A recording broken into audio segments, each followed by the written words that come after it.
بسم اللہ الرحمن الرحیم، السلام علیکم۔ آج ہم بات کریں گے وفاق المدارس کے صدور کے حوالے سے۔ تو سب سے پہلے جو تھے وہ حضرت مولانا شمس الحق افغانی رحمہ اللہ تھے، شیخ التفسیر جامعہ اسلامیہ بہاولپور کے تھے، اور یہ 1959 سے لے کر 1963 سال تک انہوں نے صدارت کی، یعنی کہ 3 سال 3 ماہ تک۔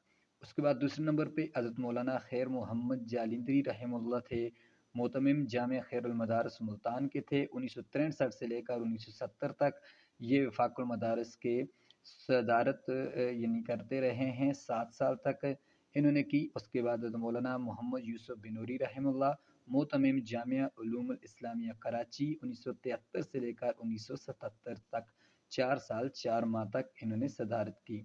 اس کے بعد حضرت مولانا مفتی محمود رحمہ اللہ، شیخ الحدیث جامعہ قاسم العلوم ملتان، 1978 سے لے کر 1980 تک رہے، 2 سال 5 ماہ تک۔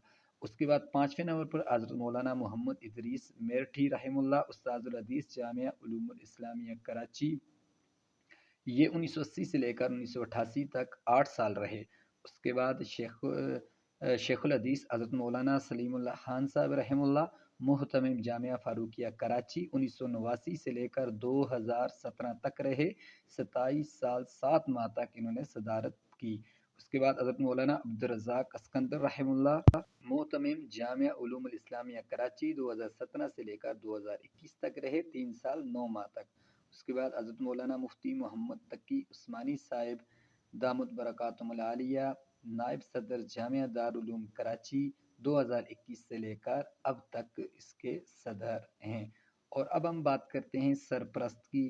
تو سرپرست میں پہلے نمبر پہ حضرت مولانا مفتی محمد رفیع عثمانی صاحب، جامعہ دارالعلوم کراچی، 2021 سے 2022، اور 4 ماہ رہے حضرت مولانا فضل الرحمان صاحب، محتمم جامعہ معارف الشرعیہ ڈیرہ اسماعیل خان، 2021 سے ابھی تک ہیں۔ حضرت مولانا فضل الرحیم صاحب رحمہ اللہ، محتمم جامعہ اشرفیہ لاہور، 2021 سے 2026۔ حضرت مولانا مختار الدین شاہ صاحب رحمہ اللہ، شیخ الحدیث زکریا دارالایمان کربوگا انگو، 2021 سے 2025 تک۔ حضرت مولانا سید عبدالستار شاہ صاحب، 2021 سے ابھی تک ہیں۔ ویڈیو کو لائک کر کے چینل کو